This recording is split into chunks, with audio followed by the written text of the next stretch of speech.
It is time. Hi there, my name is Claire, but you can call me Clur, and welcome back to Clur Reads. Woo! Okay, there's that part done. Today we are doing a book haul.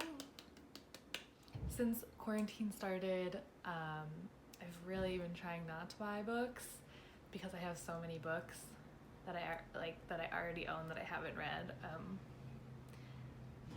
And it seemed like, you know, now's a good time to read them. And I've been doing a decent job, but I kind of caved when the Strand opened their online shop. And also my birthday is coming up this week, and so I wanted to treat myself to some things. So I ordered a few books from the Strand, and then I also bought myself a few ebooks from the Apple iBook store. I used to not really be an ebook person, but using my library app to read some ebooks has been really, really great to kind of satiate my need to read certain titles while we're stuck inside. I've never been much of an ebook supporter, but since quarantine started, I think, you know, having ebooks available to you online has really opened up a lot of doors for me, since, you know, I can't go to bookstores right now, and it's provided a lot of versatility and freedom when it comes to picking out things I want to read. And so I've actually gotten pretty used to reading books on my iPad, which I'd say is a victory. And I've been enjoying that a lot more, and there's just some books that I've been wanting to read that I can't find at the library on like the online library app, and that I just want to read them right now, and so I bought the ebooks, and that's how it is. Yeah. We're gonna start with my order from the Strand, which, like, surprisingly had pretty fast shipping. It took them about a week to get to me, and I just expected it to take so much longer. So the Strand, you're doing it right.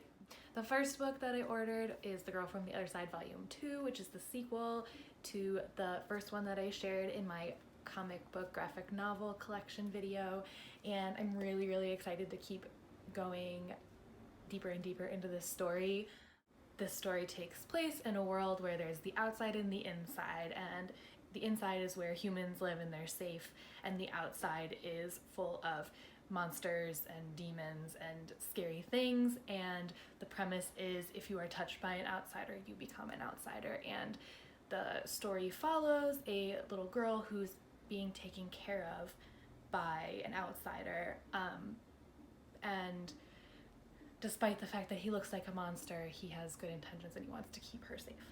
While I was browsing through the different volumes of The Girl from the Other Side, I actually came across another graphic novel by Nagabe, and it's called The Wise Wise Beasts of the Wizarding Wisdoms, and I was just so intrigued by this. I think it was mainly the cover, and also the fact that Nagabe has another story, separate from A Girl from the Other Side, and I haven't like started this yet, but the premise is that there is this school, like a wizarding school, and each chapter is kind of like a mini love story, and I'm really, really excited. Yeah, the back says whimsical tales of anthropomorphic beasts in love. So cute. It's just like, you know, sometimes you just need some like wholesome love stories, you know? Ooh, there's kissing. Okay, yeah, I'm very excited about this. You know, just I wanted like more manga style stuff, and I really like Nagabe's storytelling just based on The Girl from the Other Side Volume 1, and so I really was intrigued by this. And you know, when you're buying stuff for yourself for your birthday, you kind of just go off the rails and get some random stuff. So this is my random, and I'm very excited about it. The next book I got from the Strand is this beautiful, beautiful, beautiful book called Golden Age by Roxanne Morel and Cyril Pedrosa. And This was a recommendation from Anna on Instagram, and I always love talking to her, and she kept posting about this, and I was like, what is that? And she said she loved it, and I was like, do I get it? And she said yes, obviously. So I got it, and I'm really, really excited. This is so heavy. The cover is soft touch. It feels so nice. Great quality. I was wondering why this costs $30, but now I understand. Like, this is a good quality book. This story is about a princess named Tilda who has really great plans to improve her kingdom, but on the night before her coronation, her brother usurps her from the throne and she's sent into exile. And I believe the story goes from there and follows Tilda as she tries to take her kingdom back. And I'm just really, really excited for this. I mean, you all know I love fantasy, but this art is just, it's so pretty. I love the rich colors, and I like that, I don't know, it gives me a bit of like Disney vibes. Like this guy's nose, total Disney vibes. Yeah, I'm really intrigued by this, and I've just been enjoying graphic novels so much, and I love looking at art, like people's art. I'm just so impressed by people who can do stuff like this. I would love to, learn how to properly draw. I can doodle, I can do lettering, but like illustration is not my strong suit, and I just admire it so much, and that's just why I love graphic novels so much. But yeah, very, very excited to read this. Finally, from the Strand.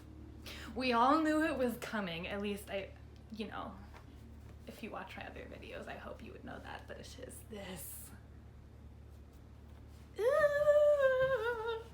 It's the Tea Dragon Festival by Katie O'Neill. I'm so excited.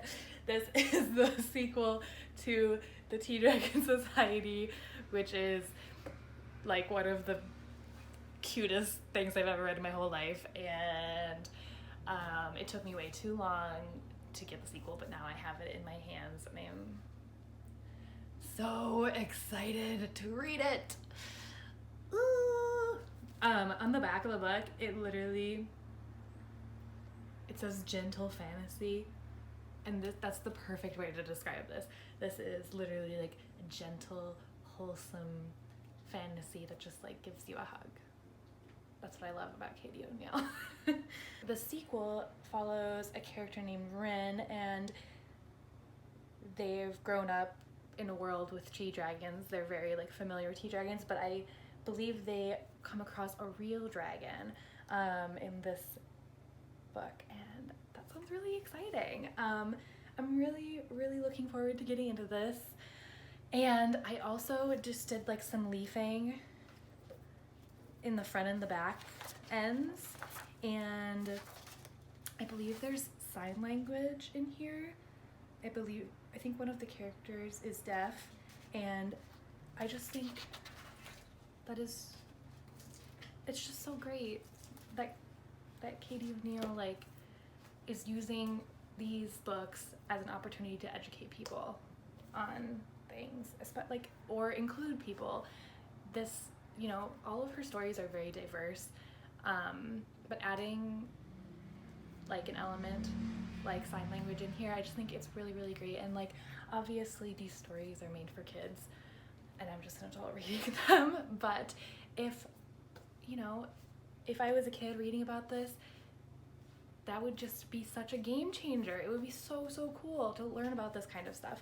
So I'm very, very excited. And wait, you know how in the back, how last time I showed you some of the tea dragons? Just you frickin' wait. Look at mountain chamomile. Oh, are you kidding me? Look at how chunky it is, and marshmallow and fennel. Oh my goodness. I'm so excited. This is gonna be the best. I'm sweaty just from talking about that. I'm almost done, actually. Let's take a LaCroix break. Because I'm sweaty, because we had to close the windows so I could film this video. I live on a really busy street, and it's like 80 degrees outside, so yeah. Okay. Yeah. Words and things. I don't know if the covers are gonna show up on here when I hold up my iPad, but I'm gonna show you anyways. I bought myself 2 iBooks from the Apple bookstore app. And the first one is none other than Howl's Moving Castle. Sean and I, near the beginning of quarantine, started watching all the Miyazaki movies, and it was actually my first time seeing most of them, and I loved all the ones we've seen so far, and we're nowhere near done yet, but I really loved Howl's, and then I found out that it's a middle grade book, and I had to get it. So yeah, while I loved the Howl's movie,